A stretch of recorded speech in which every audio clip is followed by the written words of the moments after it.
The exhaustion settled deep into my bones as the Uber rolled to a stop in front of my house. Or at least, the house I thought was still mine. I sighed, rubbing my temples before stepping out, stretching slightly after hours on the plane. I had been away for 3 weeks, not for leisure, not for some grand vacation, but for work. A grueling business trip that had drained me mentally and physically, but I kept one thing in mind the entire time: home. Home meant comfort. Home meant familiarity. Home meant her. Or so I thought.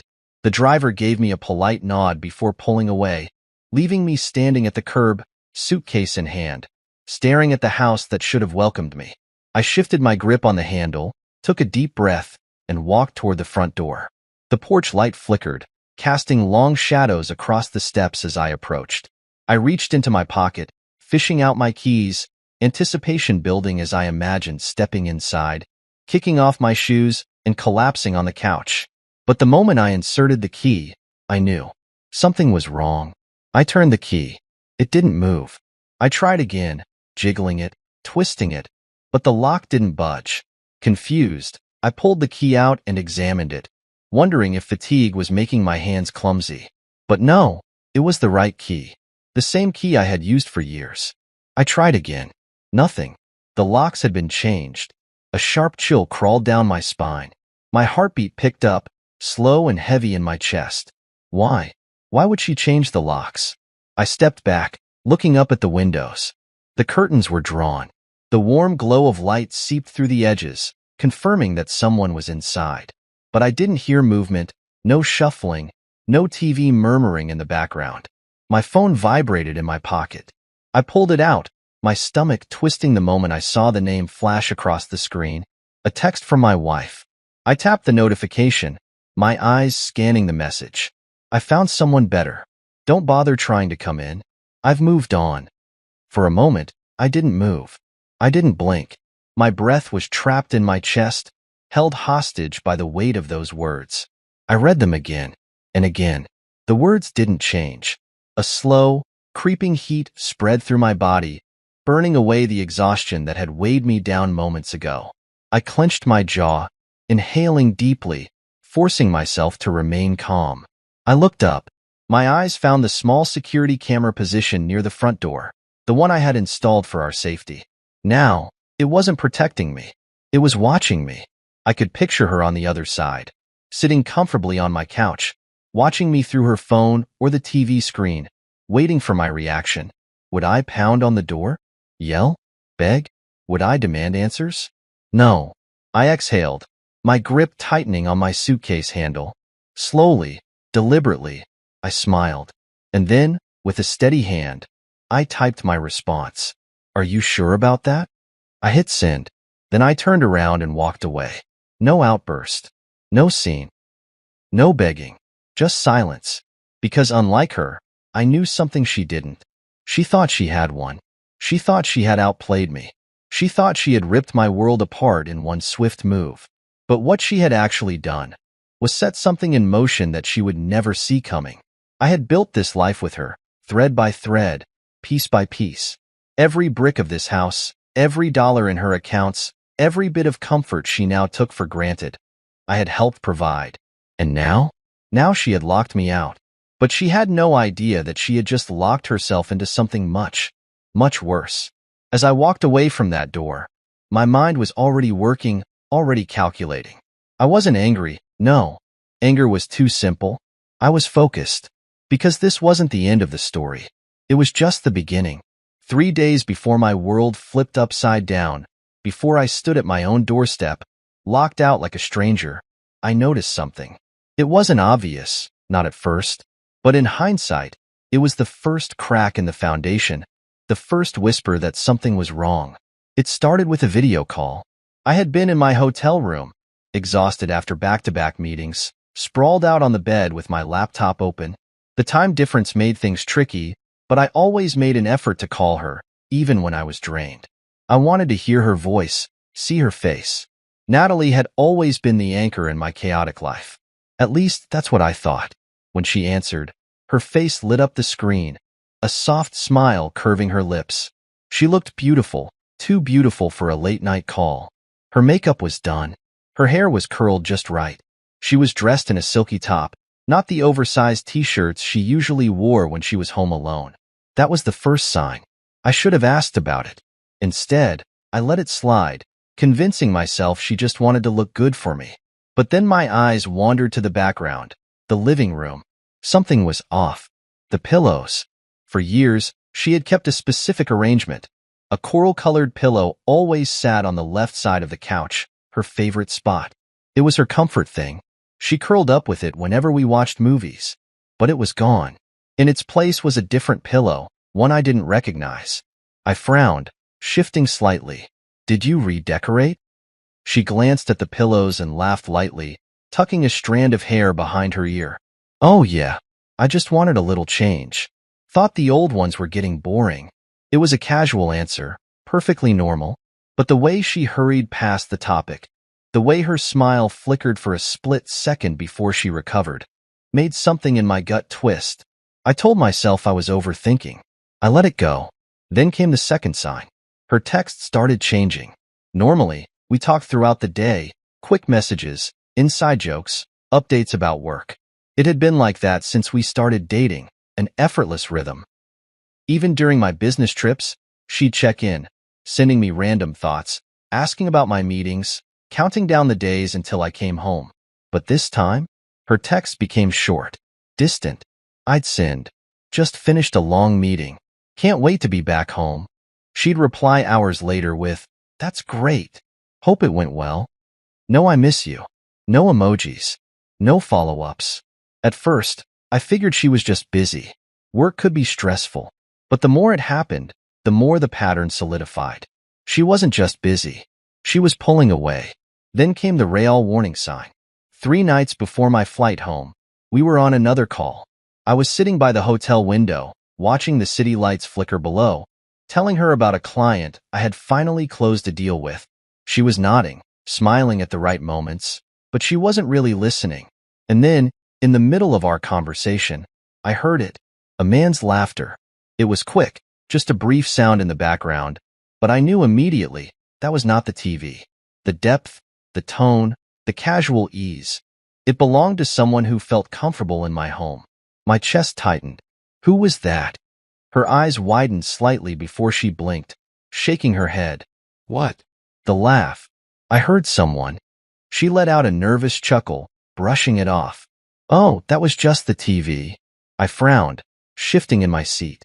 What show? There was a tiny pause, just half a second too long. Then she shrugged. Some comedy special. I wasn't really paying attention. I didn't argue. I knew my sound system. I had installed it myself. I had watched countless movies with her, sat on that couch beside her, memorized the way the surround sound echoed differently depending on where we sat. And that laugh? It didn't come from the speakers. Still, I let it go. I told myself I was being paranoid, that stress was getting to me, that my mind was creating problems where there weren't any. I pushed the doubt aside, buried it beneath logic, trusted her. That was my mistake. 2 days later, she stopped asking about my return. Normally, she counted down the days. This time, I mentioned my flight, and she just said, "Oh, that's soon." No excitement, no anticipation. That night, I sat in my hotel room, staring at my phone long after she had hung up. My instincts were screaming at me, but I didn't listen. I still wanted to believe in her. I still wanted to believe in us. And then, just 24 hours later, I landed at the airport, stepped into an Uber, drove to my house, and discovered the locks had been changed. My wife had replaced me. She had planned this betrayal for weeks, maybe even months, while I was gone. While I was still texting her, still thinking we were fine. She thought I wouldn't see it coming. She thought she had covered her tracks. But what she didn't know, what she couldn't have possibly anticipated, was that I had already started putting the pieces together. I just hadn't realized how deep the betrayal went. Not yet. I didn't go home that night. Technically, I couldn't. The locks had been changed, and my wife, the woman I had built my life with, the one I had trusted, loved, sacrificed for, had locked me out. She thought that was the end of it, but it was just the beginning. I checked into a hotel a few miles away, a sleek, business-friendly place with large windows and a view of the city skyline. A place where I could think, where I could plan, where I could get answers. I wasn't interested in emotional outbursts. I wasn't going to beg, plead, or demand explanations. No, I wanted facts. Cold, hard, undeniable facts. So I called the one person I trusted to help me get them, Daniel. If there was one thing Daniel was good at, it was digging up secrets. He had a talent for uncovering what people wanted to keep hidden. He answered on the second ring. Tell me everything. I leaned back against the hotel's armchair, exhaling slowly. She changed the locks. Sent me a text saying she's moved on. That was it. A pause. Then a low whistle. Damn. Cold. She's inside the house right now, I continued, my voice calm, steady, watching me through the security camera. I didn't react. I just walked away. Daniel chuckled. Bet she wasn't expecting that. No, she wasn't. I rubbed my temples. But I don't care about her text. I don't care about the locks. What I care about is knowing who she's with. And why. There was another pause, but I could hear him typing in the background. You're thinking she didn't do this alone? She didn't, I said simply. Someone is in that house with her. And I need to know who. It didn't take Daniel long. Within an hour, he had the first pieces of the puzzle. Found something interesting, he said, his voice sharp. Natalie's been spending a lot of time with a guy named Lucas. I frowned, the name unfamiliar. Lucas? Yeah, client from her firm. They've been spotted together a few times. Restaurants, bars, a couple of events. Nothing blatant, but enough to raise eyebrows. I stayed silent, absorbing the information. But Daniel wasn't finished. The guy has a history, man. He's not just some random affair. He targets married women in high positions, makes them think he loves them, gains their trust, and then disappears. My jaw clenched. You're saying he's a con artist? More like a predator. Daniel exhaled. He cozies up to women like Natalie, uses them for their money, their connections. He's done this before, 3 times, actually. Each time, the woman ended up losing something. Her job, her savings, sometimes even her reputation. I stared out the window, my grip tightening around my phone. So this wasn't just infidelity. It was manipulation, deception, a calculated move. But here's where it got interesting. Natalie has no idea what she's walking into, Daniel continued. And get this, everything she owns, everything she thinks is hers? It's not. I smirked. She thinks she won. She thinks she's in control, Daniel corrected. She thinks she's finally free of you. But what she doesn't know, what she never bothered to check, is that her financial stability, her lifestyle, her so-called independence, it's all tied to you. I closed my eyes briefly, letting that settle. I had been generous, too generous. I had supported her ambitions, helped her start her business, invested in her ideas, made sure she had the financial backing to build the life she wanted. And now? She had walked into this new relationship thinking she was walking away with everything. But in reality, she had walked away with nothing. And the best part? She didn't even know it yet. I opened my laptop and pulled up our financial records. The first thing I checked was our joint account. It didn't take long to notice the discrepancies. Natalie had been moving money. Large amounts. Not all at once. She had been careful, strategic, transferring in small increments to avoid raising suspicion. But she had forgotten something. I still had access to those records. And the pattern was obvious. It wasn't just household expenses, like she had labeled them. She had bought a new car. She had purchased luxury furniture. She had made several high-end transactions at designer stores. And the worst part? She had dipped into company funds. That was the moment my smirk fully formed. Because now she wasn't just a cheater. Now she was a liability. I grabbed my phone and sent Daniel a message. Find out everything you can about Lucas. I want to know his every move. Then I sent another text to Natalie. Just had an interesting chat with the board about those expense reports. The couch looks great, by the way. I'll need the original receipts. It took less than a minute for her to respond. What are you talking about? I leaned back in my chair, letting my fingers hover over the keyboard. This was the moment. The moment she realized she wasn't as smart as she thought she was.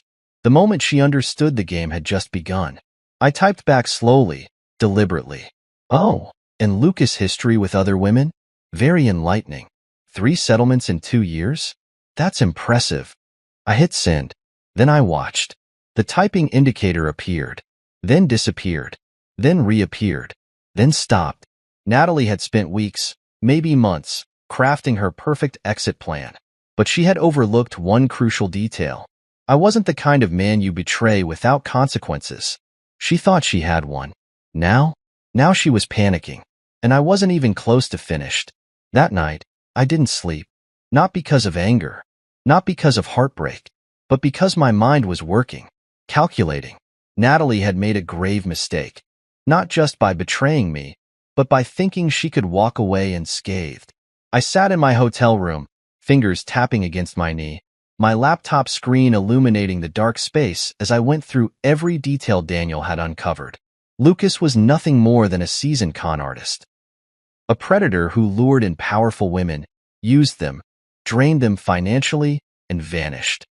Natalie thought she had one, but she had chosen the wrong partner to betray. And then, just when I thought I had all the pieces, my phone rang. I glanced at the screen. Natalie's younger sister, Clara. I hesitated before answering. Clara and I were never particularly close, but she was sharp, observant, the only one in her family who had ever truly seemed to understand me. Her voice was shaking when she spoke. I can't keep this to myself anymore, Jake. I sat up straighter. What's wrong? It's about Lucas. I exhaled slowly. What about him? He's done this before. More times than you know. But it's worse than you think. My grip on the phone tightened. Go on. He makes women believe they're special, that he's in love with them. Then he convinces them to do things, illegal things, money laundering, wire fraud, embezzlement. And when everything crashes down, when they lose their jobs, their homes, their reputations, he's gone. A cold realization settled over me. Natalie had moved money. Natalie had made secret transactions. But was she really the mastermind? Or was she the next victim in Lucas's long game? I told her, Jake, Clara whispered. I told her to be careful. I told her he wasn't who he pretended to be. But she wouldn't listen. She's convinced that this time is different, that Lucas actually loves her. My jaw clenched.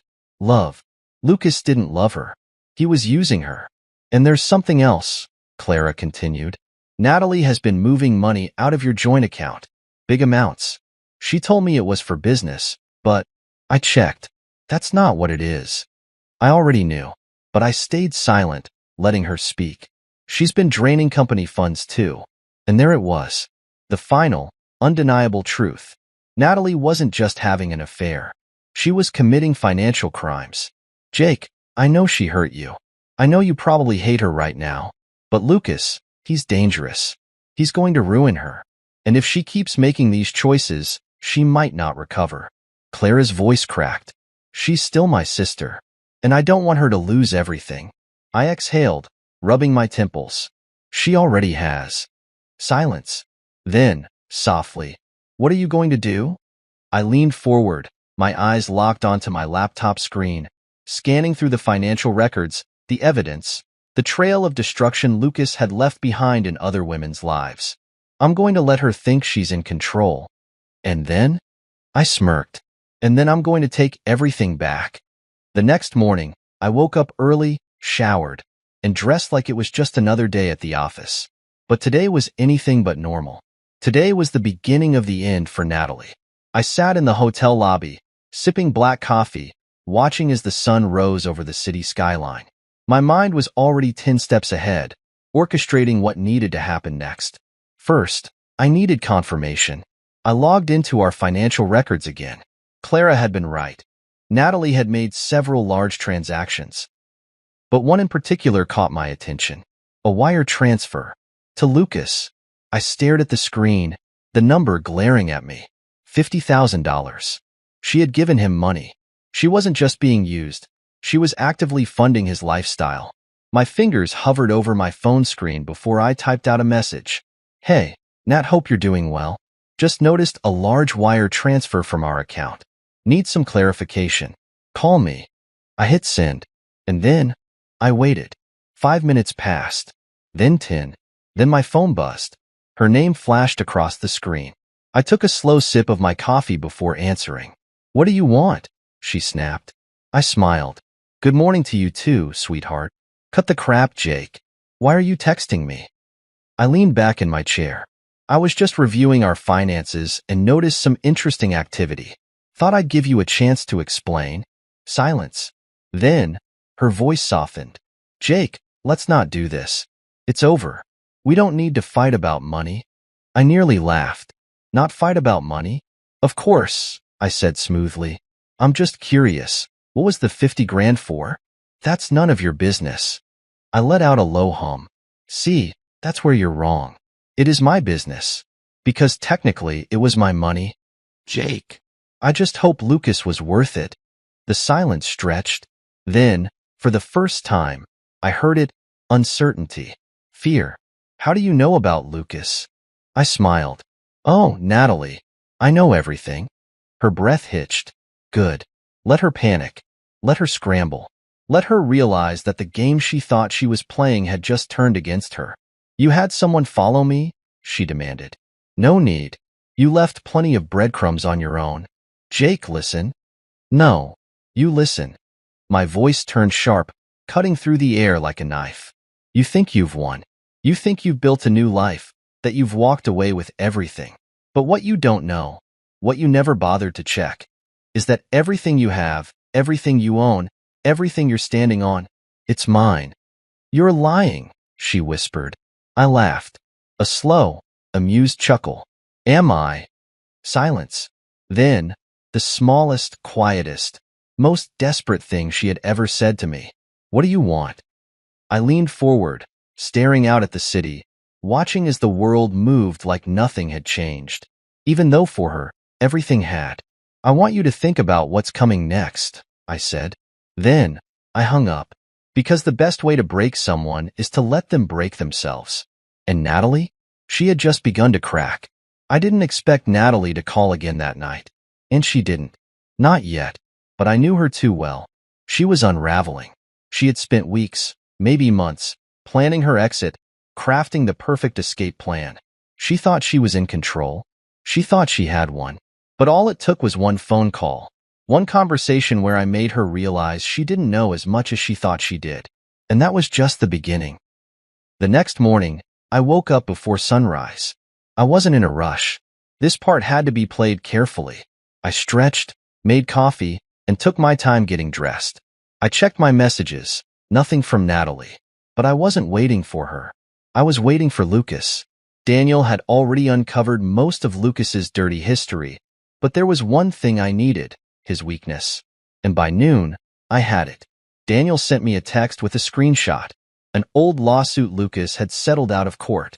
A former victim had accused him of financial fraud and coercion, claiming he tricked her into signing away her assets before leaving her bankrupt. It wasn't just a game for him. It was a pattern, a carefully orchestrated con. And now, he had set his sights on Natalie. I smirked. Natalie thought she was starting fresh. She thought Lucas was her new beginning. She had no idea he was about to be her biggest downfall. I texted her at exactly 1 p.m. Just had an interesting chat with the board about those expense reports.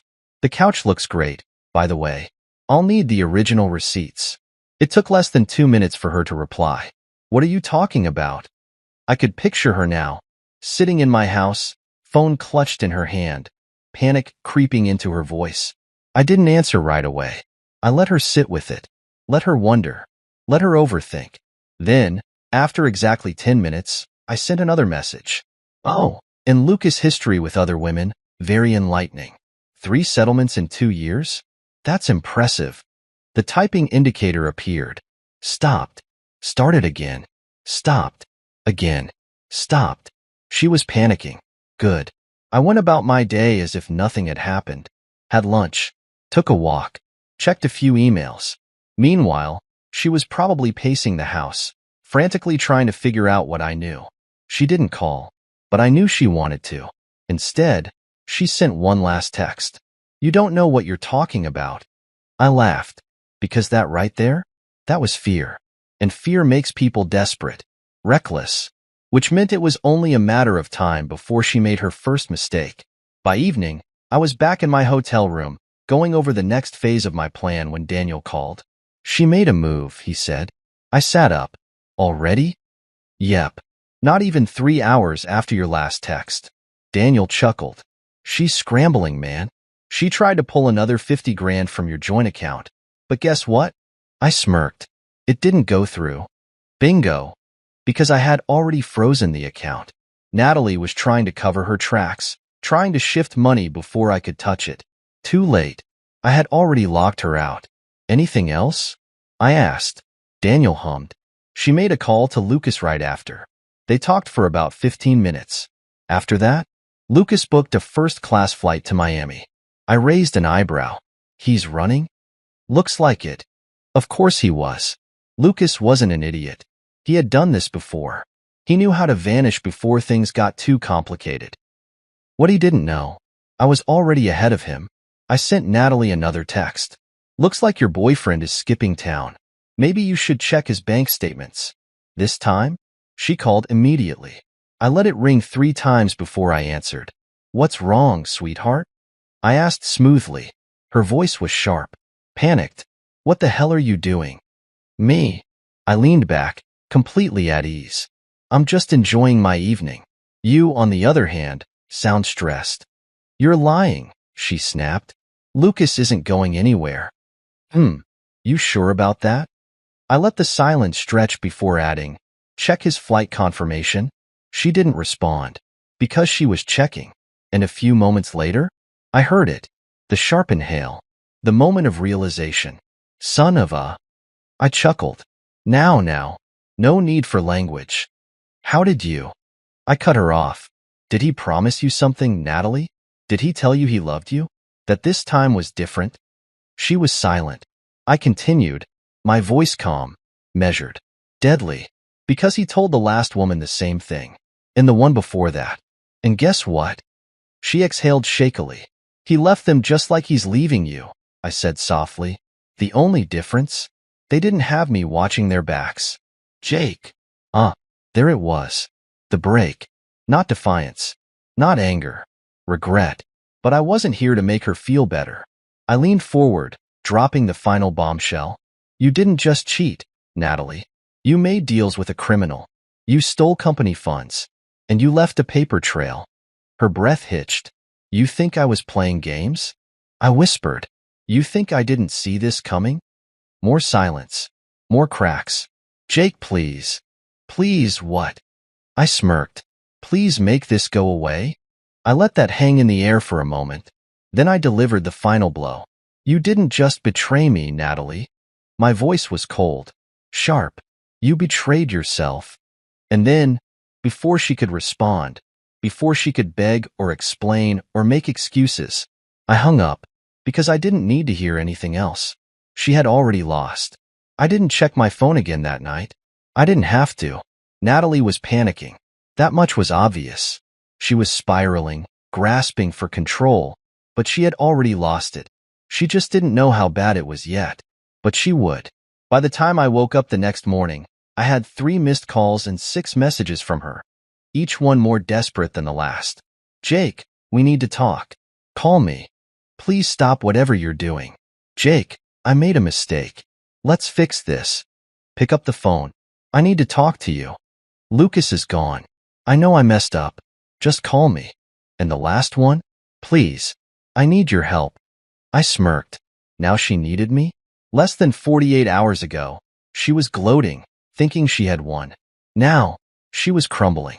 But I didn't reply. Not yet. Because today wasn't about her. Today was about taking back what was mine. By 9 a.m., I was sitting in a sleek conference room, the polished mahogany table stretching across the space, lined with leather chairs. The walls were adorned with modern artwork, the air thick with tension. Across from me, 5 board members sat, shifting uncomfortably. They weren't used to surprises, and this meeting? This was the kind of surprise that would change everything. I placed a folder on the table and clasped my hands together. As most of you know, my wife, Natalie, has been managing company finances for the past few years. A few nods. Careful. hesitant. She has also made several unauthorized financial decisions, I continued, my tone calm, measured, some of which involve misappropriating company funds. Murmurs spread through the room. A few exchanged glances. Now, I said, opening the folder and sliding the first document across the table. I've compiled evidence that shows a pattern of irregular transactions. Large sums of money moved under the guise of operational expenses. A gray-haired board member frowned as he skimmed the document. This is substantial. I leaned back in my chair. That's one way to put it. Another board member, a sharp-eyed woman in a navy suit, spoke up. What are you proposing? I smiled. A full audit. The room tensed. An audit meant exposure. It meant pulling apart every financial decision, every transaction, every deal Natalie had ever made. It meant no more secrets. This will ruin her career, one of them muttered. I tilted my head. She ruined it herself? Silence. Then the woman in the navy suit folded her hands. And if we agree? I slid another document across the table. I currently own 12% of the company's shares, I said. I acquired them through a holding company years ago. Their eyes widened. Natalie never knew, I added, enjoying the way the realization settled over them. She thought she ran this place. She thought she was untouchable. I leaned forward. She was wrong. Silence stretched across the table as they absorbed my words. Natalie had power because she controlled perception. But now, that perception was shattered. Finally, the gray-haired board member exhaled and nodded. We'll move forward with the audit. I smiled. Good. Checkmate. An hour later, as I stepped out of the building, my phone buzzed again. Natalie, I sighed, debating whether to answer. I didn't have to. I had already won.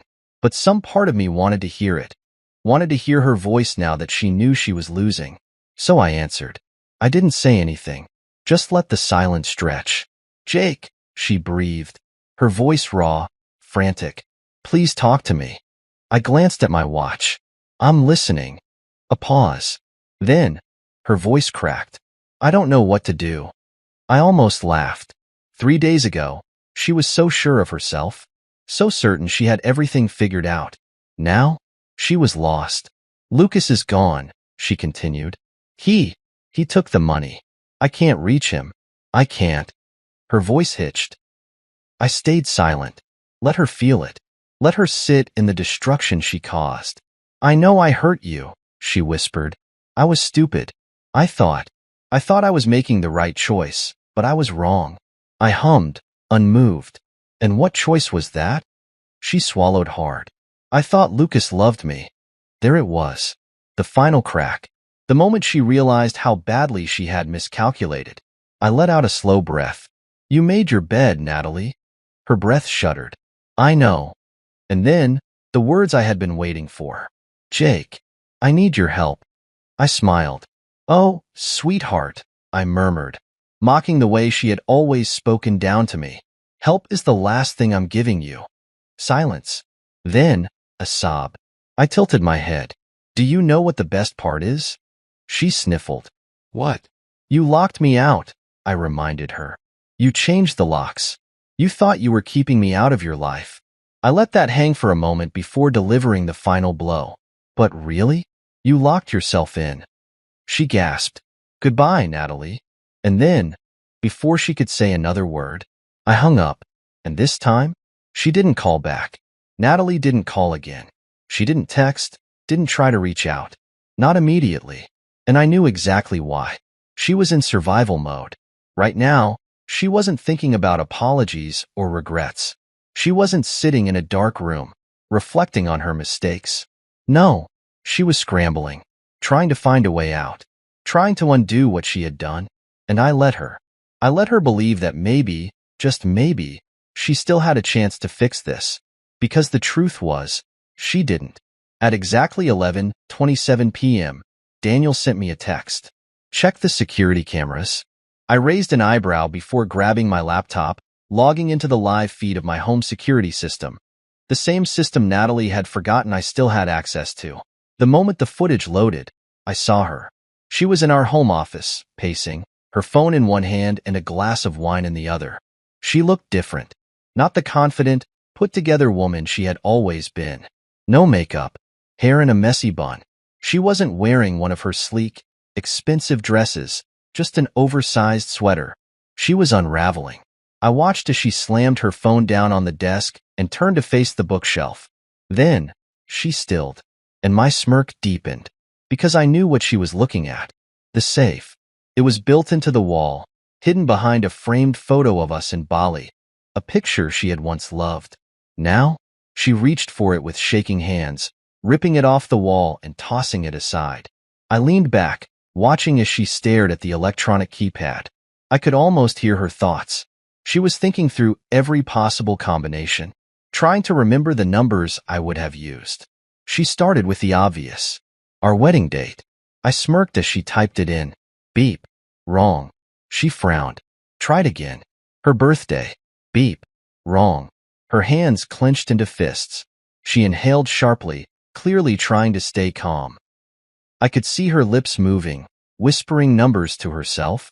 Then, a slow nod, as if she had figured it out. The day she got her promotion. Beep. Wrong. I nearly laughed, because what she didn't know, what she never realized, was that the code wasn't tied to her at all. It wasn't about her birthday, our wedding, her career. It was about something she had forgotten entirely. The day she signed the contract that gave me control over all major financial decisions. The contract she never bothered to read. The contract she signed blindly, trusting me. The contract that made sure she could never take what wasn't hers. She had locked herself out of her own life, and she didn't even know it. I watched her for another 20 minutes. She kept trying, and failing, again and again. I could see the frustration, the desperation, the realization creeping into her expression. She was losing. Not just the house, not just the company, everything. And then, finally, she broke. She sank down onto the floor, her back against the desk, knees pulled up to her chest. She buried her face in her hands. And I knew. This was the moment she finally understood. She had played herself, and there was no way out. By midnight, I had my answer. She wasn't just breaking down. She was planning her escape. Daniel called me again, his tone sharp. She tried to withdraw cash from a different account. I sighed. How much? 20 grand. I chuckled. And? Daniel snorted. Declined. You locked everything down just in time. Good. She was trapped. For the first time in her life, she had no safety net. She had always relied on me, even when she didn't realize it. I was the one who handled the bills, the investments, the legal protections. And now that she had burned that bridge, she was stranded, alone, exactly where she had put herself. At 2:13 a.m., my phone buzzed again. Natalie. I let it ring.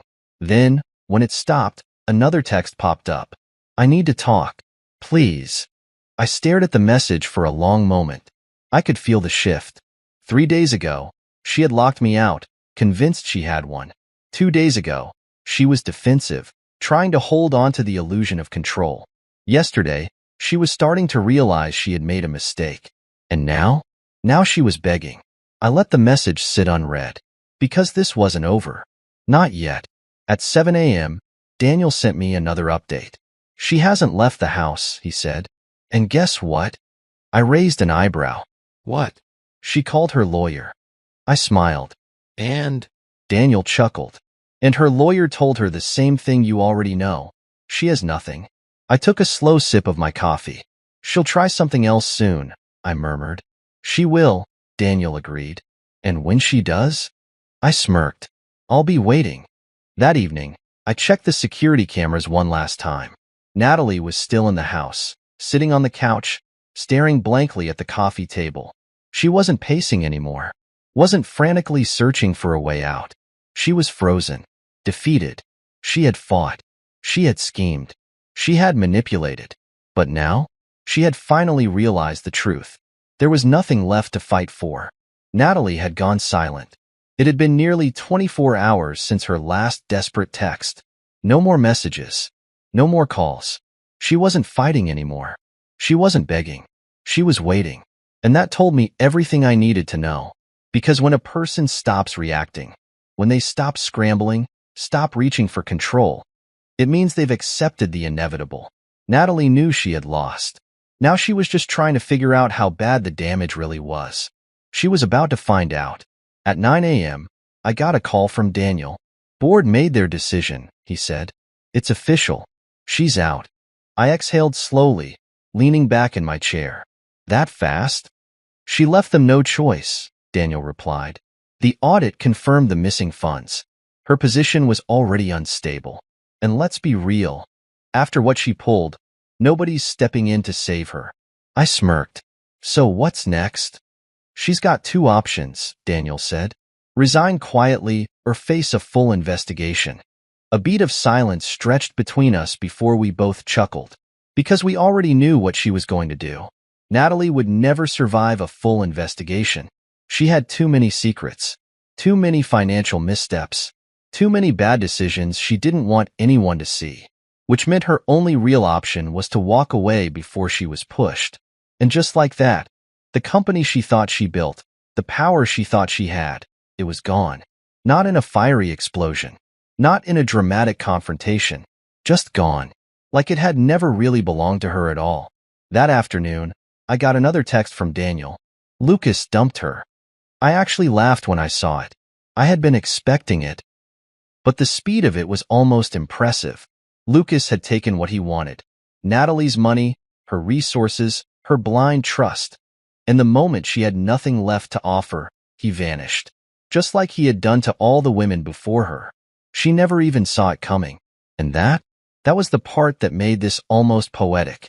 She had spent so much time trying to outmaneuver me, convinced she was one step ahead, when in reality, she was the one being played. Lucas used her, drained her, and then left her right where she put herself, alone. Now she was standing in the wreckage of her own choices, and there was no one left to save her. That evening, Daniel sent me a final update. Got something else for you, he said. I raised an eyebrow. What now? Clara gave me access to some emails, Daniel continued. You're gonna love this. I tapped my fingers against my desk. Tell me. Daniel let out a slow chuckle.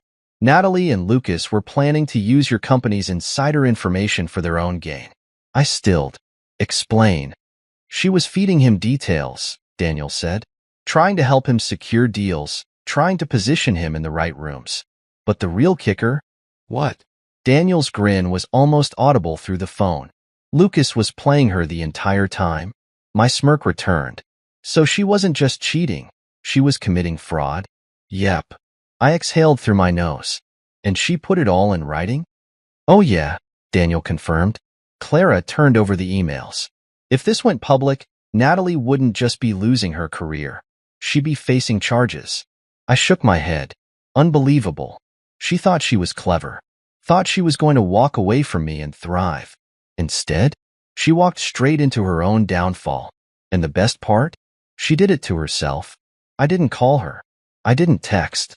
I didn't rub it in. Because that wasn't necessary. Natalie knew.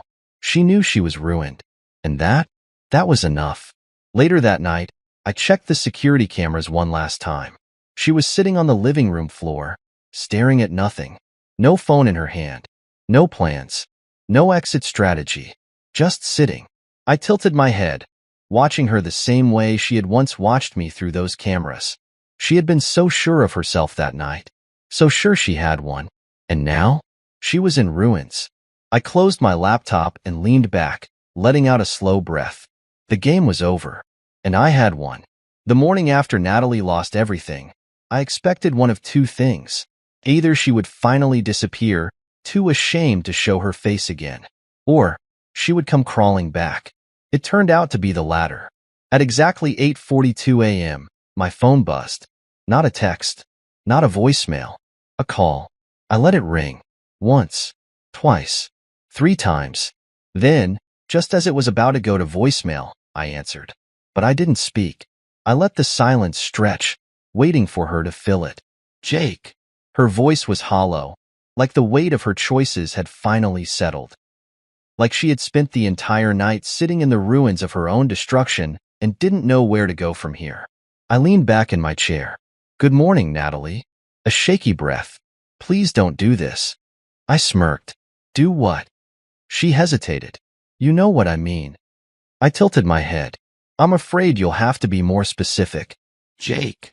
No, I cut her off smoothly. You don't get to Jake me. You don't get to say my name like it still means something to you. Silence. Then, she exhaled. I know I messed up. I chuckled. That's an understatement. Another silence. Then, the desperation. I was stupid. I let myself believe in something that wasn't real. I made the wrong choices. I see that now. I raised an eyebrow. Do you? Yes, she whispered. And I know I don't deserve anything from you. But, please. I let the word linger in the air, watching the way she let herself fall into it. Please what? I asked lazily. Please help me. There it was. The final step. She had gone from gloating to defensive. From defensive to panicked. From panic to begging. It had taken days, but she was finally here. And I was going to let her drown in it. I sighed dramatically. Help you with what, Natalie? She swallowed. I have nowhere to go. Not my problem. My accounts are frozen. Good. Her voice wavered. I don't know what to do. I smiled. I could hear it in her voice now. The way she was trying to find a way back into my good graces. The way she was trying to manipulate her way out of the hole she dug for herself. But it wasn't going to work. Not this time. I leaned forward, resting my elbows on the desk. You remember the night I came home? I asked. She was silent. You remember how you watched me through the security camera while I stood on the porch? Still silent. How you sent that text? I continued. I found someone better. Don't bother trying to come in. I've moved on. Her breath hitched. I let the memory settle between us. Let it sink in. Let her remember the way she had laughed while I stood outside, thinking she had outplayed me. And then I asked the final question. You still sure about that? A sharp inhale. A quiet sob. I waited. Let her sit in it. Let her break. Then, softly, I said, Goodbye, Natalie. And before she could say another word, I hung up. That afternoon, Daniel sent me another update. She left the house. I raised an eyebrow. Finally? Yeah. Took whatever she could fit in her car and just drove off. Where to? Her parents' place, most likely. Daniel chuckled. Can't say I envy her. They're gonna have a lot of questions. I smirked. Good. Because now? She had to face reality. She had spent so long pretending she was in control, pretending she was the smartest person in the room. Now, she was homeless, jobless, and alone. And that was exactly what she deserved. I didn't hear from her again after that. Not directly, anyway. But through the grapevine, I heard the aftermath. Her stock options? Frozen. Her reputation? Destroyed. Her new beginning with Lucas? Non-existent. The company board made their final decision public. They framed it as a voluntary resignation. But everyone knew the truth. She had been forced out, stripped of everything. Her old colleagues distanced themselves. Her friends? Gone. Because nobody wants to be associated with someone who fell that hard. And just like that, Natalie wasn't just out of my life. She was out of everyone's. A week later, I was sitting in my new office when Daniel asked me a question. You ever think about revenge? I raised an eyebrow. What do you mean? He smirked. You never exposed her. You never made a scene. You never even confronted Lucas. I leaned back in my chair. Didn't have to. Daniel chuckled. Fair point. Because the truth was, the best revenge isn't loud. It isn't about screaming, or fighting, or making a spectacle. The best revenge is watching someone destroy themselves. And that was exactly what Natalie had done. A month had passed. 30 days since Natalie lost everything. 30 days since she packed whatever was left of her life into her car and drove away, humiliated, defeated, alone. 30 days since she last tried to call me, last tried to salvage something from the mess she created. And in those 30 days, I thrived. Not just survived, thrived. Because while she was drowning in the consequences of her own betrayal, I was building something new, something better. And the irony? She was watching it happen. I was in my new office when Daniel walked in, a knowing smirk on his face. She reached out to Clara, he said. dropping into the chair across from me. I didn't look up from my laptop. Let me guess. She's still trying to figure out a way back. Daniel chuckled. More like trying to figure out how you won. I raised an eyebrow. She still doesn't get it? Oh, she gets it, Daniel said, amusement in his voice. She just can't accept it. Of course she couldn't. Natalie had spent years thinking she was smarter than everyone, thinking she could control everything, people, money, power. And now? She had nothing.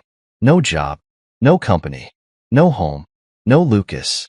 That was my favorite part. The moment she had nothing left to offer, Lucas disappeared. She wasn't his partner. She was his target. And the second he couldn't use her anymore, he dropped her like dead weight. I leaned back in my chair. So what's she planning? Daniel shrugged. Who knows? Probably hoping you'll soften up and take pity on her. I chuckled. She really doesn't know me at all, does she? Daniel grinned. Nope. And that was the real tragedy. We had been together for years. She had built a life with me. And yet, when it came down to it, she never really understood who she was up against. Because if she had, she never would have played this game. A few days later, I got an unexpected email. It was from Natalie's lawyer. I skimmed the subject line and smirked. A settlement request. Of course. She had spent a month burning through whatever scraps she had left, and now she was trying to negotiate. I opened the email, eyes scanning the carefully worded message. Natalie would like to settle matters amicably and requests a fair division of assets. I almost laughed. What assets? She had nothing left. I had already taken back everything. The house? Mine. The business? Mine. The accounts? Frozen. She wasn't negotiating. She was begging. I closed the email without replying. Let her sweat. Let her sit in the reality she created. Because the best part of revenge is making sure your enemy feels every second of their downfall. And Natalie? She was just getting started. A week later, Daniel sent me a link. A business article. I clicked it, my smirk widening as I read the headline. Major company acquires firm in multimillion-dollar deal. New CEO announced. I scrolled down to see a photo of me. The company Natalie once thought she controlled? It had just tripled in value. And I was now officially the sole owner. And the best part? She was watching it happen from her parents' guest room. Because when you betray the wrong person, you don't just lose. You lose everything. A few nights later, I got a call. Unknown number. I already knew who it was. I answered. I didn't say anything. Just let the silence stretch. Then, a shaky inhale. Jake. I smirked. Natalie. Silence. Then, her voice cracked. I don't know what to do. I tilted my head. Sounds like a personal problem. A sharp exhale. I made a mistake. I chuckled. You made a lot of mistakes. She swallowed hard. I thought I was making the right choice. I thought I had a future with him. I leaned back. And how'd that work out for you? Silence. Then, quietly, please. I let out a slow breath. I want you to think about something, Natalie. She didn't speak. I continued. You sat in my house, watched me through the cameras, and sent me that text. She exhaled sharply. She knew what I was talking about. You laughed, I murmured. You sat on my couch in my home, and you laughed. Jake. And now? I smirked. Now you're sitting in someone else's house. Broke. Alone. Begging. She didn't respond. Because she knew I was right. I exhaled. You don't need my help, Natalie. She sniffled. I don't. No, I said smoothly. You need a mirror. Then, before she could say another word, I hung up. And this time, she never called again. A few months later, I was sitting in my penthouse office when Daniel walked in, holding 2 glasses of whiskey. He set one in front of me, grinning. You did it. I raised an eyebrow. Did what? He gestured around. Came out on top. You didn't just survive, you thrived. I smirked. Was there ever any doubt? He chuckled. Not from me.